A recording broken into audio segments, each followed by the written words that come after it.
August 15th, 1899. Volume 2. Charity Orders All Virtues. The Virgin Mary assumed into heaven. The Hail Mary, together with Jesus. This morning my most sweet Jesus came all festive, carrying a bundle of most graceful flowers in his hands, and placing himself in my heart. Now he would surround his head with those flowers. Now he would hold them in his hands, amusing and delighting his whole self. While he was celebrating with these flowers, and it seemed he had made a great gain, he turned to me and told me, "My beloved, this morning I have come to place in order all virtues in your heart. The other virtues may remain separate from one another, but charity binds and orders everything. Here is what I want to do in you, to order charity." I said to him, "My soul and only good, how can you do this, since I am so bad and full of defects and imperfections? If charity is order, aren't these defects and sins disorder that keeps my soul all messy and upside down?" And Jesus, "I will purify everything, and charity will put everything in order.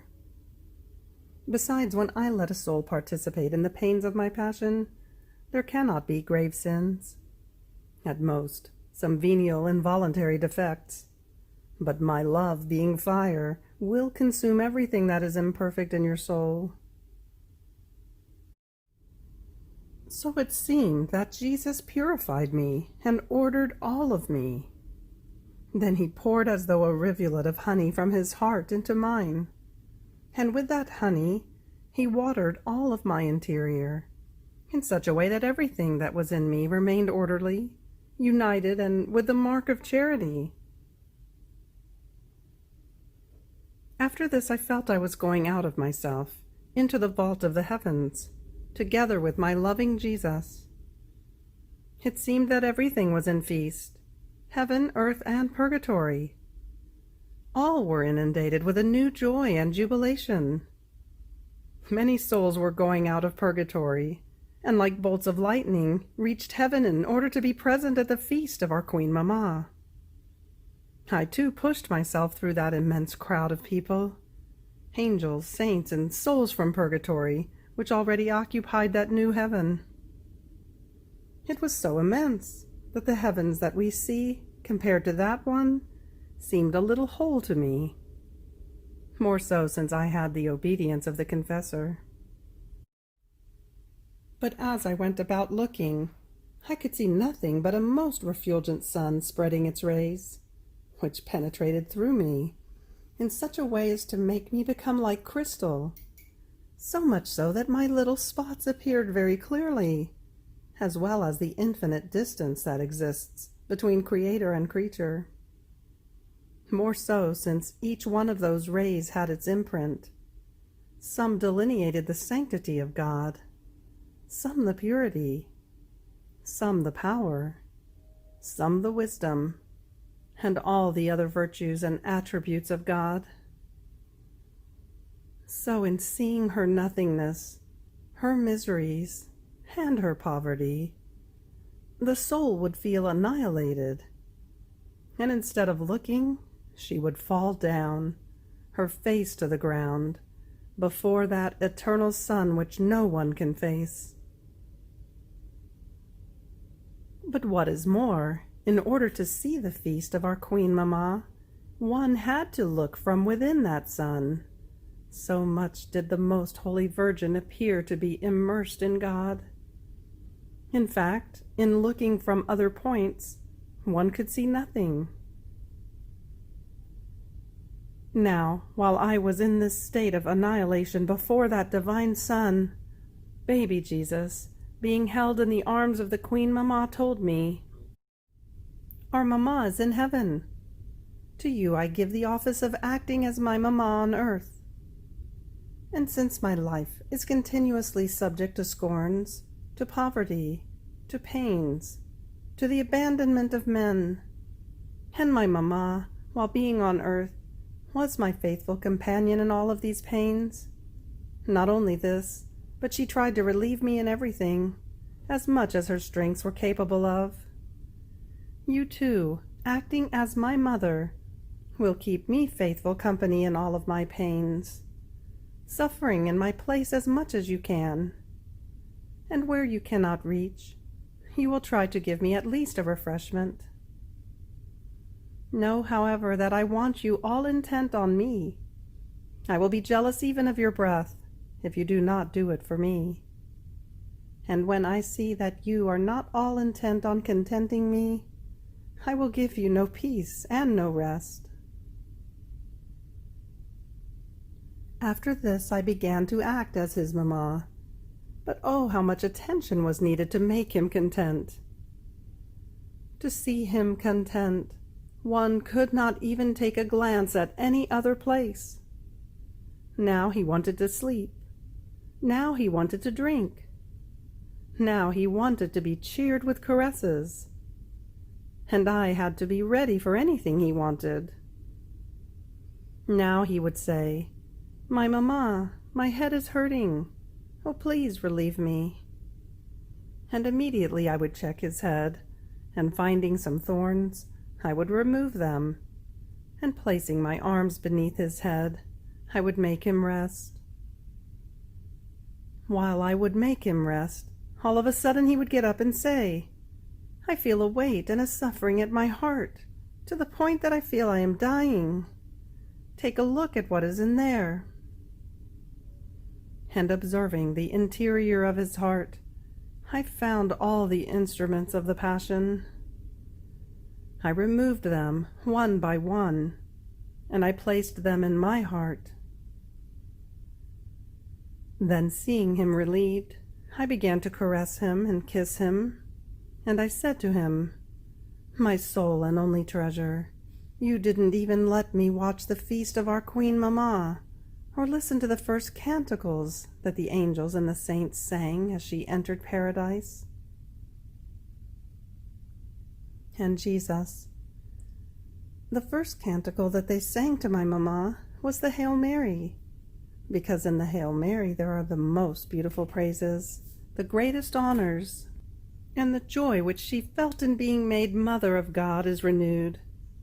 Therefore let us recite it together to honor her, and when you come to paradise, I will let you find it, as if you had recited it together with the angels and the saints for the first time in heaven. So we recited the first part of the Hail Mary together. Oh, how tender and moving it was to hail our most holy Mamma together with her beloved Son. Each word he said carried an immense light, through which one could comprehend many things about the Most Holy Virgin. But who can say them all, especially because of my inability? Therefore I let them pass in silence. August 15th, 1904, Volume 6. Melancholy is to the soul as winter to the plants. The triumph of the Church is not far. This morning I felt all oppressed, with a melancholy that filled my whole soul. It seemed that blessed Jesus did not let me struggle too much, and on seeing me so oppressed, he told me, "My daughter, why this melancholy? Don't you know that melancholy is to the soul as winter to the plants, as it strips them of the leaves and prevents them from producing flowers and fruits? So much so that if the gaiety of spring and of heat did not come, the poor plants would remain incapacitated and would end up withering. Such is melancholy for the soul. It strips her of divine freshness, which is like rain that makes the virtues turn all green again. It renders her incapable of doing good, and if she does good, she does it with difficulty and almost out of necessity, not out of virtue. It prevents her from growing in grace, and if she does not stir herself with a holy gaiety, which is spring rain that gives development to the plants in a very short time, she will end up withering in good. Now, while he was saying this, in one flash I saw the whole church, the wars which the religious must go through, and which they must receive from others, and wars among societies. There seemed to be a general uproar. It also seemed that the Holy Father would make use of very few religious people, both for bringing the state of the Church, the priests, and others to good order, and for the society in this state of turmoils. Now, while I was seeing this, blessed Jesus told me, "Do you think that the triumph of the Church is far?" And I, "Yes, indeed. Who can put order in so many things that are messed up?" And he, "On the contrary, I tell you that it is near. It takes a clash, but a strong one, and therefore I will permit everything together, among religious and secular, so as to shorten the time. And in the midst of this clash, all of big chaos, there will be a good and orderly clash, but in such a state of mortification that men will see themselves as lost. However, I will give them so much grace and light that they may recognize what is evil and embrace the truth, making you suffer also for this purpose. If with all this they do not listen to me, then I will take you to heaven, and things will happen even more gravely, and will drag on a little longer before the longed-for triumph."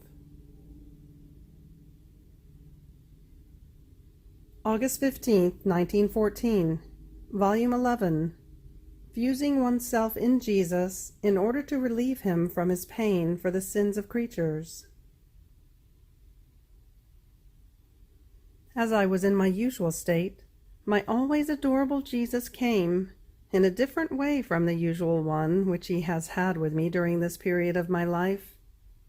That is to say, if he comes at all, it is just for a little while, flashing by, and with almost total cessation of the sufferings which he used to communicate to me when he came. Only his holy volition is what compensates for everything. So this morning he came and stayed for several hours, but in a state that would make stones cry.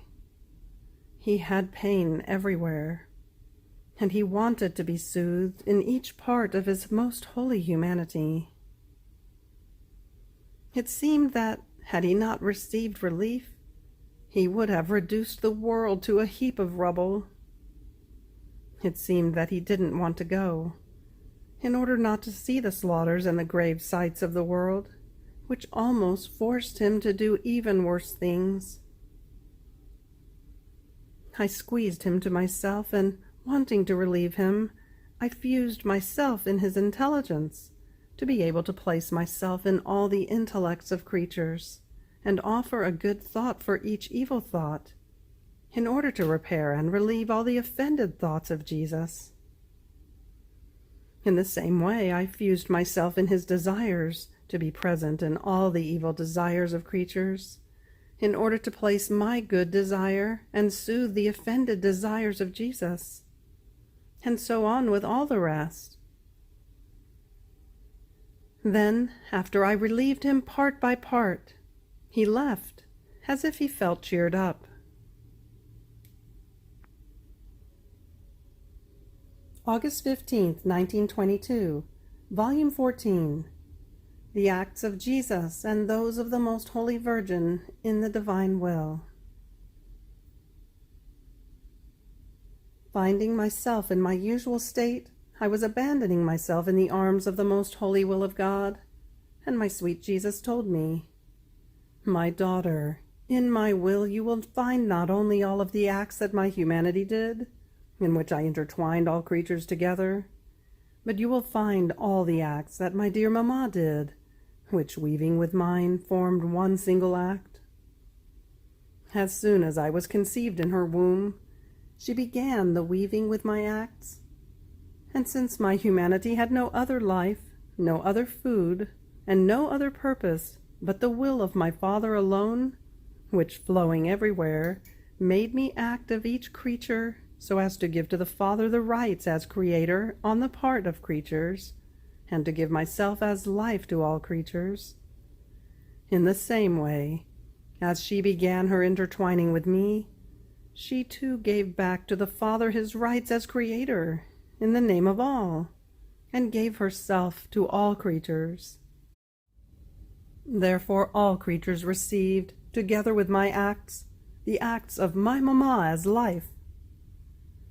Now in heaven she embraces all the glory of each creature. My will gives her such glory on the part of each creature that there is no glory which she does not contain, and no glory which does not descend from her. And since she wove her works, her love, her pains, and so forth, with me, now in heaven she is circumfused with as much glory as were the weavings she did in my will. This is why she surpasses everything, embraces everything, and flows in everything. This is what it means to live in my will. My beloved mamma could have never received so much glory if all of her acts had not flown in my will, acts which constitute her queen and crown of all. Now I want you in my will, so that the weaving may not be between two, but among three. My will wants to expand in order to find all creatures together in one creature. Do you see the great good that will come to you? How much glory you will give me, and how much good you will do to all?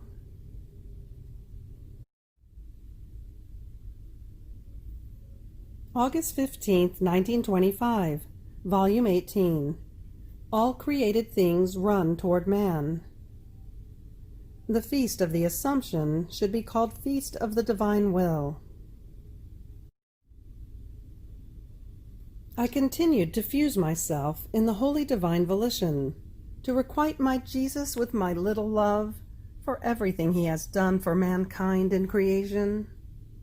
And my beloved Jesus, moving in my interior, in order to give more value to my little love, did what I was doing together with me. Meanwhile he told me, "My daughter, all created things were made for man, and all of them run toward man. They have no feet, but they all walk. They all have motion, either to find him or to be found. The light of the sun departs from the height of the heavens in order to find the creature, illuminate him, and warm him. The water walks in order to reach even into the human bowels, to quench his thirst and to refresh him. The plant, the seed, walks, rips the earth, and forms its fruit to give itself to man. There is not one created thing which does not have a step, a motion, toward the one to whom the eternal Maker had directed it in its creation. My will maintains the order, the harmony, and keeps them all on their way toward the creatures. So it is my will that walks constantly toward the creature within created things.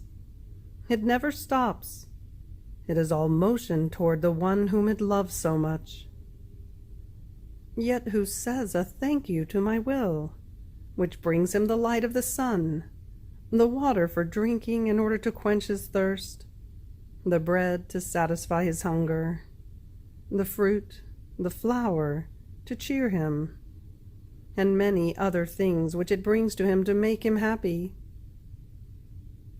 Is it not right that, since my will does everything for man, man should do everything to fulfill my will? Oh, if you knew the feast that my will makes in created things, when it walks to and serves one who fulfills my will. My will, operating and fulfilled in the creature, and my will operating in created things, kiss each other as they meet. They harmonize. They love each other, and form the hymn of adoration for their Creator, and the greatest portent of all creation. Created things feel honored when they serve a creature who is animated by that same will which forms their very life. On the other hand, my will takes the attitude of sorrow in those same created things when it has to serve one who does not fulfill my will. This is why it happens that many times created things place themselves against man.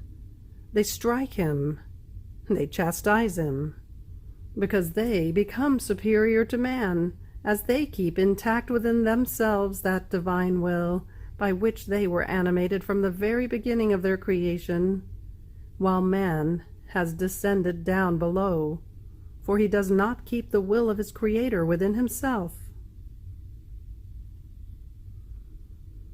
After this I began to think about the feast of my celestial mamma assumed into heaven, and my sweet Jesus, with a tender and moving tone, added, "My daughter, the true name of this feast should be Feast of the Divine Will.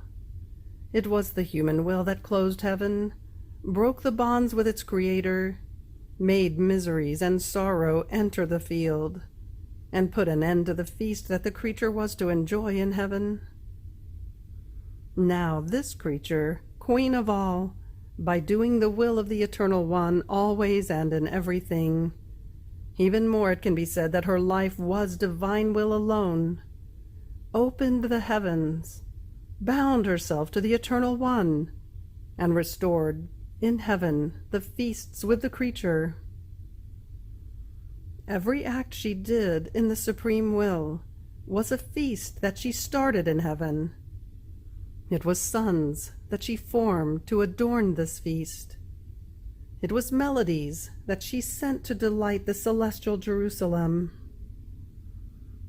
So the true cause of this feast is the eternal will operating and fulfilled in my celestial mamma. It operated such prodigies in her as to astonish heaven and earth, chain the Eternal One with indissoluble bonds of love, and capture the Word even into her womb.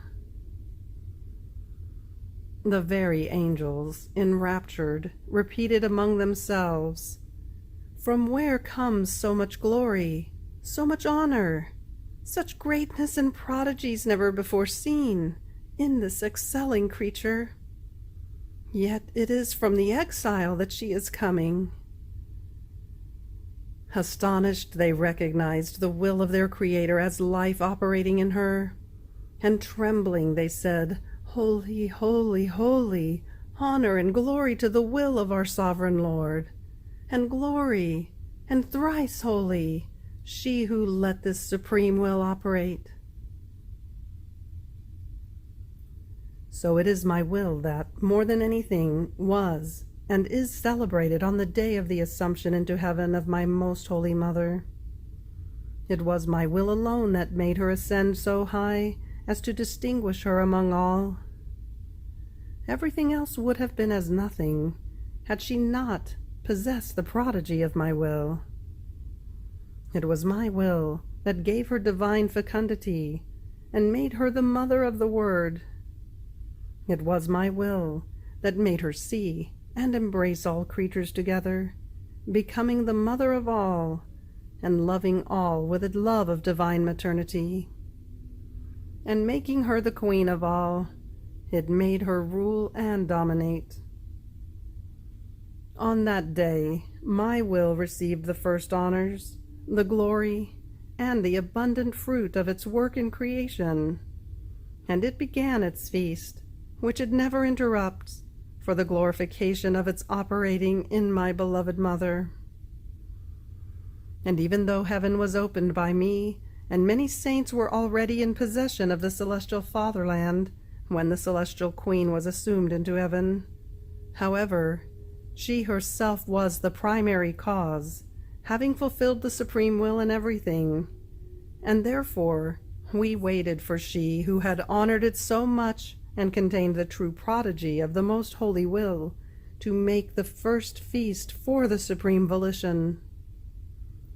Oh, how the whole of heaven magnified, blessed, and praised the eternal will, upon seeing this sublime queen enter the Imperium in the midst of the celestial court, all circumfused by the eternal Son of the supreme volition.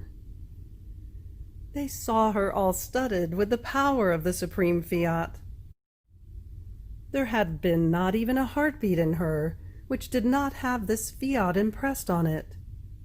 And astonished, they looked at her and said to her, "Ascend, ascend higher. It is right that she, who so much honored the supreme Fiat, and through whom we find ourselves in the celestial fatherland, have the highest throne and be our queen." And the greatest honor that my mamma received was to see the divine will glorified. August 15th, 1927, Volume 22. How all created things possess the unity of the divine will. Difference between the test of Adam and that of Abraham. I was going around through the whole creation according to my usual way, to unite myself to the acts of the supreme will that it exercises in it. And my always lovable Jesus, moving in my interior, told me, "My daughter, all created things possess the unity of my divine Fiat. While it is divided into many acts, these acts are bound together and inseparable from one another in the unity of the same divine will. Look at the sun. Its light is an act distinct from the other created things, but its light binds all. It invests the earth and binds it with its light, and the earth binds itself to it, drinks in large gulps from the fount of light, receives its effects, its heat, its ardent kisses, and forms one single act with the sun.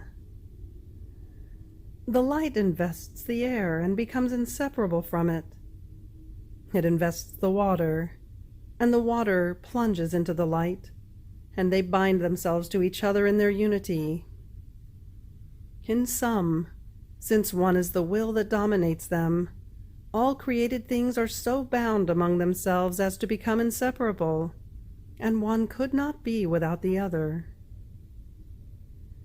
Now the soul who lives in my divine Fiat possesses the unity of it, and therefore she is inseparable from all the acts that the unity of my will issues. The unity of it binds her to God, and she gives me the glory of the divine operating.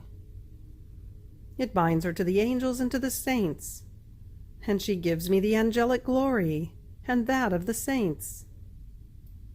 It binds her to all creation, and she gives me the glory of the heavens, of the sun, of the sea, in sum, of everything in which my will operates. She is inseparable from it, and forms her unity with it.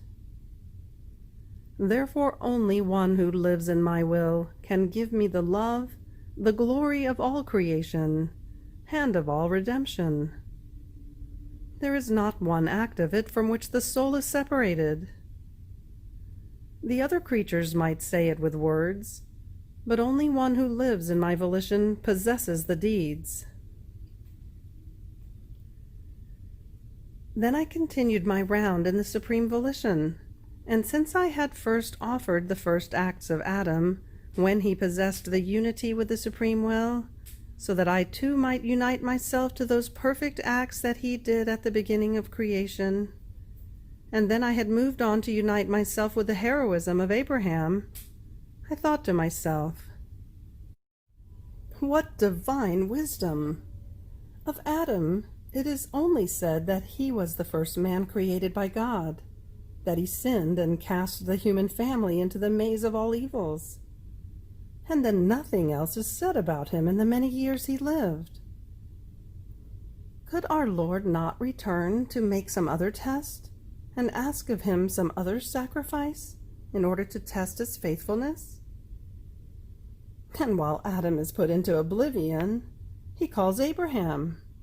And after testing him and finding him faithful, he puts him on display, makes him the head of the generations, and he is spoken about with so much glory and honor. Now, while I was thinking of this, my sweet Jesus moved in my interior and told me, "My daughter, these are the dispositions of my infinite wisdom. It is my usual way that when I ask of the creature a small sacrifice for her good, and ungrateful she denies it to me, I no longer want to trust her. I dismiss my designs to raise her to great things, and I leave her like a creature put into oblivion, that no one points to because of either great works or heroism, whether for God, for herself, or for the peoples. Then you must distinguish what I wanted from Adam. The little sacrifice of depriving himself of a fruit, and it was not granted to me. How could I trust him and ask of him a greater sacrifice? On the other hand, I did not ask of Abraham a fruit as sacrifice, but first I asked him to go into a foreign land in which he was not born, and he promptly obeyed me. And then I wanted to trust him more. I lavished grace upon him, and I asked of him the sacrifice of his only son, whom he loved more than himself, and he promptly sacrificed him to me. From this I knew he was up to it, and I could trust him. I could entrust everything to him. It can be said that he was the first repairer to whom the scepter of the future Messiah was entrusted, and therefore I raised him to the head of the generations, to God's great honor, as well as his own and of the peoples. The same happens in all creatures. It is my usual way to ask for small sacrifices, depriving oneself of a pleasure, of a desire, of a small interest, of a vanity, or detaching oneself from something that seems to do one no harm. These small tests serve as little shelves on which to place the great capital of my grace in order to dispose them to accept greater sacrifices. And when the soul is faithful to me in the small tests, then I abound in grace and ask for greater sacrifices, so as to be able to abound yet more in giving. And I make of her a portent of sanctity. How many sanctities begin from a small sacrifice, and how many, after denying me a small sacrifice, as it seemed to them that it was something of no importance, have remained scrawny in good, cretinous in comprehending it, weak in walking on the way that leads to heaven. Poor ones, they can be seen crawling and licking the earth in a way that arouses pity. Therefore, my daughter, it takes greater attention to small sacrifices than to great ones, because the small ones are the strength of the great, dispose God to give grace, and the soul to receive it. August 15, 1928, Volume 24. The living in the divine Fiat is communalism between creator and creature. The Virgin, her insuperable glory. The sanctity in the divine will known in heaven.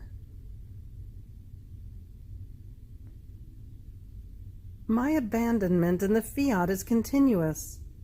It seems to me that it wants me in all of its acts, either as actor together with it, or at least as spectator of what it does. In fact, since the eternal volition possesses the incessant act, its nature is to always act, never ceasing to operate.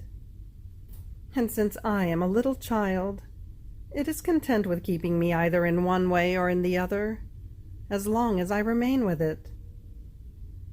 So continuing my round through the whole creation, I thought to myself, is it necessary? Does Jesus really want that I go around everywhere?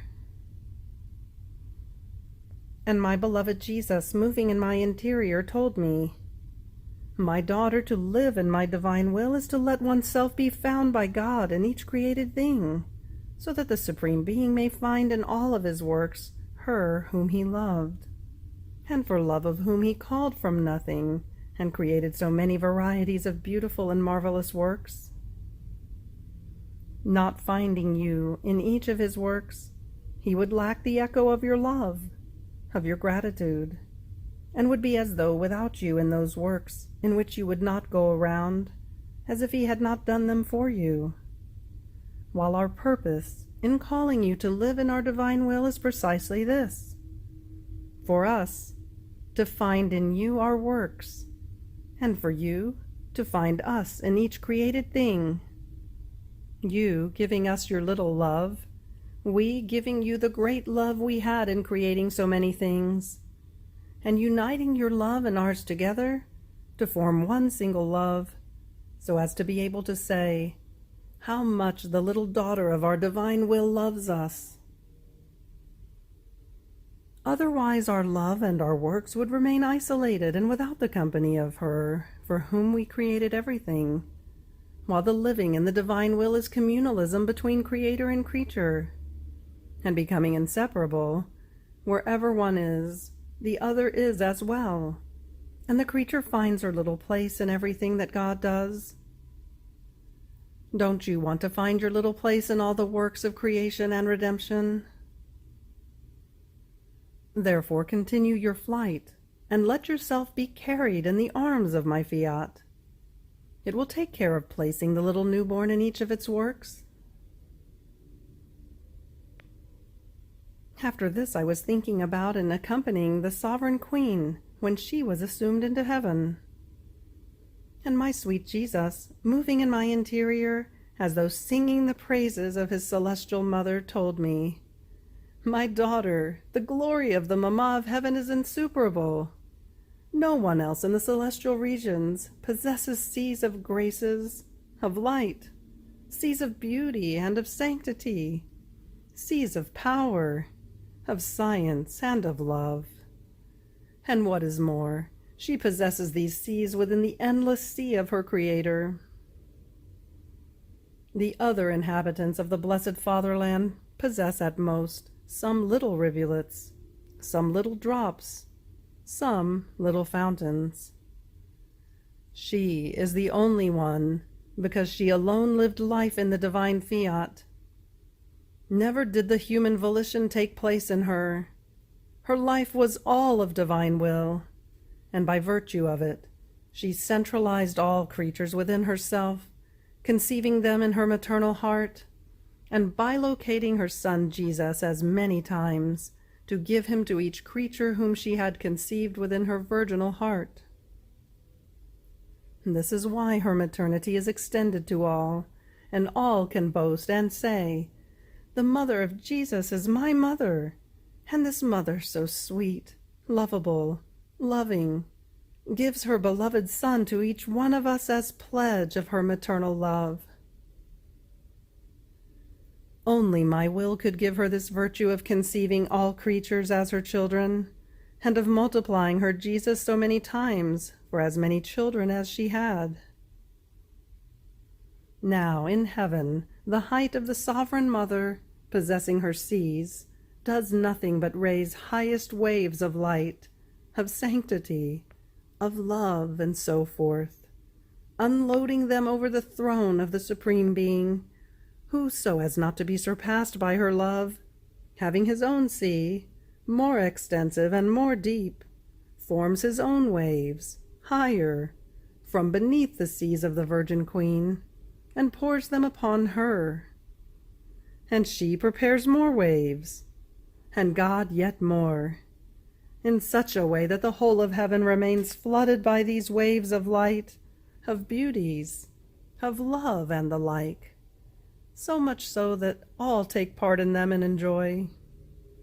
And in seeing that they, that is the blessed, cannot form these waves because they do not possess seas, they comprehend that if their mother and queen possesses all this, it is because she formed her life and sanctity in the divine will. So in the Virgin, the saints know what sanctity of divine will in the creature means, and therefore they long for more creatures to bring these seas into the celestial fatherland, so as to see more waves being formed, enchanting and of greater enjoyment for them. The earth does not yet know the sanctity in my will, and this is why I so much yearn to make it known. But it is well known to heaven, because there is Sovereign Queen, who, by merely seeing her, makes herself revealer of the sanctity of my fiat.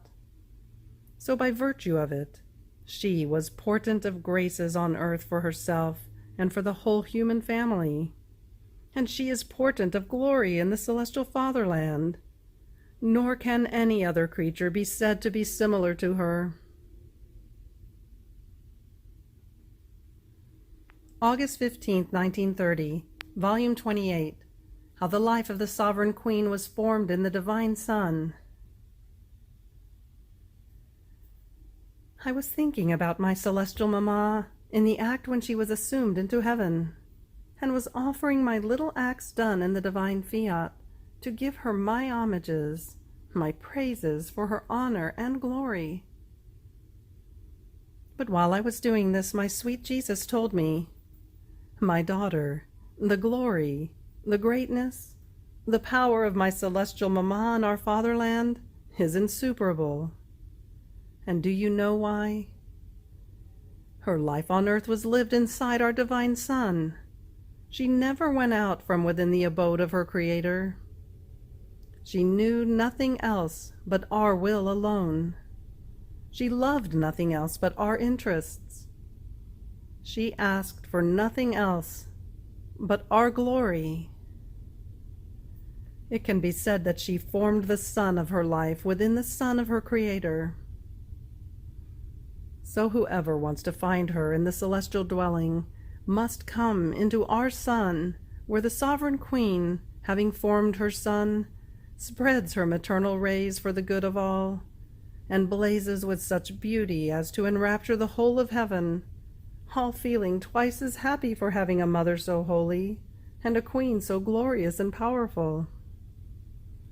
The Virgin is the first daughter, and the only one who possesses her Creator, and she is the only one to have lived life in the Son of the Supreme Being. And since she drew her life from this eternal Son, it is no wonder that, having lived of light, she formed her most refulgent Son that gladdens the whole celestial court. This is precisely what it means to live in my divine will, to live of light, and to form one's life within our own Son. This was the purpose of creation, to have the creatures created by us, our beloved children, within our own abode, to nourish them with our own foods, to clothe them with royal garments, and to let them enjoy our own goods. What terrestrial father and mother think of putting out of their home the birth of their womb, their dear children, and of not giving their inheritance to their own children? No one, I believe. On the contrary, how many sacrifices do they not make in order to render their children rich and happy?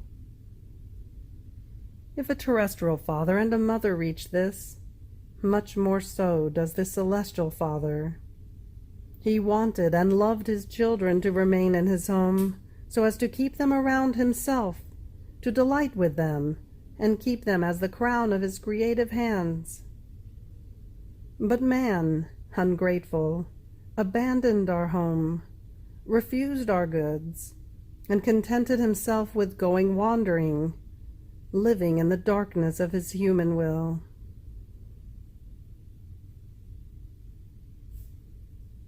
August 15th, 1937, Volume 35, The Empire of the Acts Done in the Divine Will. God is at the head of the acts of the soul who lives in it. My flight continues in the divine volition, but its surprises are always new, invested by such love as to remain enraptured, with the soul overflowing with such joy that one would want to remain hidden in it and never leave. Oh, adorable Will, how I wish that all knew you, loved you, and would let you reign, allowing themselves to be caught in your net of love.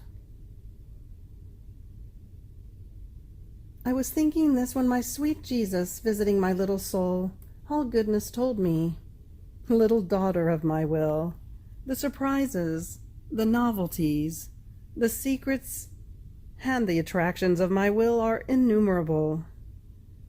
Whoever enters it remains renewed and magnetized to the extent that he doesn't want to leave any more. He feels its investing divine empire and the celestial balm which, changing his nature, makes him rise again to new life. Now you must know that my divine will gives so much power to the creature that as she does her most tiny acts, she feels its empire. If she loves, she feels the empire of its love. If she speaks, she feels its creative strength. If she works, she feels the empire and the virtue of its works crowding all around her, which, ruling in her will with her own empire, bring that will to every heart, to make it rule and dominate each of them. Our will feels its own empire in the act of the creature, and it feels forced to give what she wants in that act. If she wants to love, with her act she makes us be loved, and obtains love for us. If she wants our will to reign, with her own empire she brings us to the point of praying that all may receive it. One act in our will never stops. It says to us, I am your act. You must give me what I want. One can say that it takes control over our power, duplicating it, multiplying it. The creature, through beseeching, does not ask, but takes whatever her act wants. More so, since in our will, we ourselves want no act dissimilar from our own. Therefore we let ourselves be ruled and dominated. Then Jesus remained silent. I just cannot express what I felt. My mind was so magnetized by his words, and so invested by his empire, that I wanted to give my life for everyone to know it. Then my beloved Jesus continued, My daughter, there's nothing to be surprised about. All that I am telling you is pure truth. My will is all, and can do all. Not to put in our same conditions one who lives in our will is not of our Supreme Being. The creature who at the most can see us in what is natural, once living in our will, recognizes herself as the grace, participation, and expression of our love and will. And this is how my will wants the creature to be.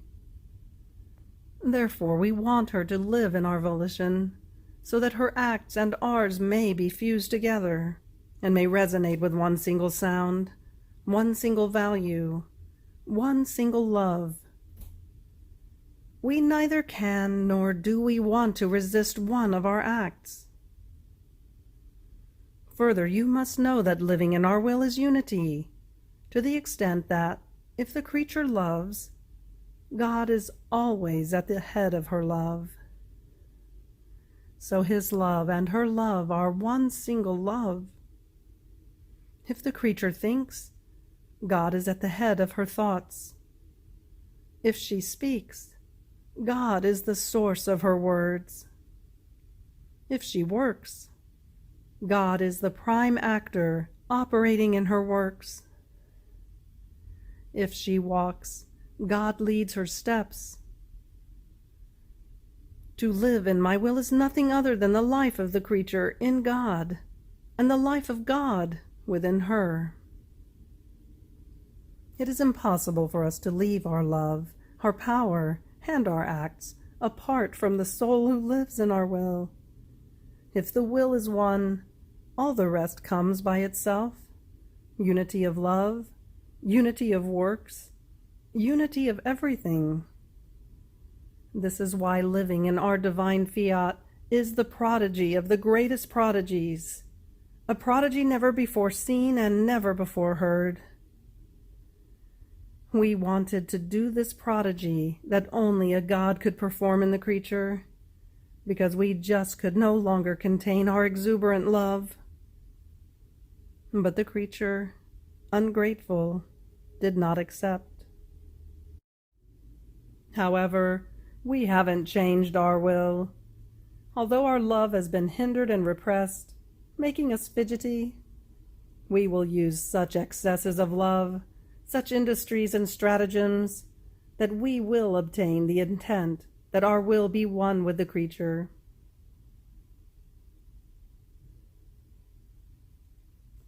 August 15th, 1938, Volume 36. The Feast of Assumption is the most beautiful, the most sublime feast. It is the feast of the divine will operating in the heavenly Queen. While my mind was swimming in the sea of the divine will, I stopped at the act in which my mother and Queen was assumed into heaven. How many wonders, how many enrapturing surprises of love! And my sweet Jesus, as if he felt the need to speak about his celestial mother, all festive, told me, "My blessed daughter, today is the Feast of Assumption. This is the most beautiful, the most sublime, the greatest feast in which we remain glorified, loved, and honored the most. Heaven and earth are invested with an unusual joy never before felt. The angels and the saints feel as if invested with new joys and new happiness, and they all praise with new songs the sovereign Queen who, in her empire, rules over all, giving joy to all. Today is the feast of feasts, the unique one, the new one, which was never repeated again. Today, the day of the Assumption, celebrated for the first time the divine will operating in the sovereign Queen and Lady. The marvels are enchanting in each of her smallest acts, even in her breathing, in her motion. Many of our divine lives can be seen flowing in her act, as many kings that, more than bright suns, inundate, surround, and embellish her, making her so beautiful as to form the enchantment of the celestial regions. Do you think it is nothing that each one of her breaths, motions, works, and pains were filled with many of our divine lives? This is exactly the great prodigy of my will operating in the creature, to form a divine life for each time it could enter the motion and the acts of the creature. Then, since my fiat possesses the virtue of bilocation and repetition, doing again and again without ceasing everything she does, so the great lady feels these divine lives multiplied within herself, that do nothing other than further extend her seas of love, beauty, power, and infinite wisdom. You must know that the divine lives she possesses are so great and so many that upon entering heaven, they crowded the whole celestial region, and being impossible to contain them, they filled the whole creation as well. Therefore there is no place where her seas of love and power do not flow, along with the many of our lives, of which she is possessor and queen. We can say that she dominates us, and that we dominate her. By clothing herself with our immensity, power, and love, she populated all our attributes with her acts, and with the many of our divine lives that she had conquered. Therefore, from every place and everywhere, we feel ourselves being loved and glorified, inside and outside of ourselves, from within all created things, in the most remote hiding places, by this celestial creature and by those same divine lives that our Fiat formed in her. O power of our will, only you can do such prodigies to make us loved and glorified as we deserve and want, to the extent of creating many of our lives in the one who lets you dominate. This is why she can give her God to all, because she possesses him. Even more, when she sees a creature disposed to receive our will, without losing one of our divine lives, she has the virtue of reproducing, from within these divine lives that she possesses, yet another of our divine lives, to give to whomever she wants. This Virgin Queen is a continuous prodigy. What she did on earth, she continues in heaven, because when the divine will operates, both in the creature and in ourselves, her acts never end, and while remaining in it, they can be given to all. Does the sun perhaps cease to give its light to the human generation because it has given too much of it? Not at all. Even if it has given much, it is always rich in its light, and does not lose a single drop of it. Therefore the glory of this Queen is insuperable, because she possesses our operating will, that has the virtue of forming in the creature eternal and infinite acts. She loves us always and unceasingly with our lives that she possesses. She loves us with our own love. She loves us everywhere. Her love fills heaven and earth and runs to pour itself inside our divine womb. And we love her so much that we cannot live without loving her. While in loving us she loves all, making everyone love us. How could we resist and not give her anything she wants? It is our own will that asks for what she wants, tying us with its eternal bonds so that we can refuse her nothing. This is why the Feast of the Assumption is the most beautiful one. It is the feast of my will operating in this great lady, making her so rich and beautiful that the heavens cannot contain her. Even the angels remain speechless, and do not know how to describe what my will does in the creature. After this my mind remained stupefied in thinking about the great prodigies that the divine Fiat worked and continues to work in the celestial Queen. My beloved Jesus added, "My daughter, her beauty is unreachable. It enchants, it charms, it conquers. Her love is such that she offers herself to all, loving all, leaving behind her seas of love. She can be called Queen of Love, Winner of Love, because she loved much, and through love she won her God. You must know that by doing his will, man broke the bonds with his Creator and with all created things. By the power of our Fiat that she possessed, this heavenly Queen tied her Creator to the creatures, tied all beings together, united them, put them back in order, and with her love gave new life to the human generations.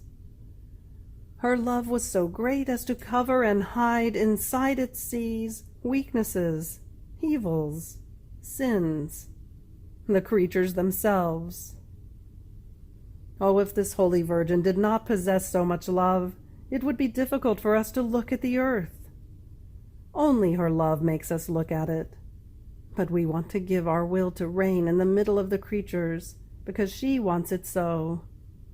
She wants to give to her children what she possesses, and by love she will win us and her children. End of August 15th. Fiat,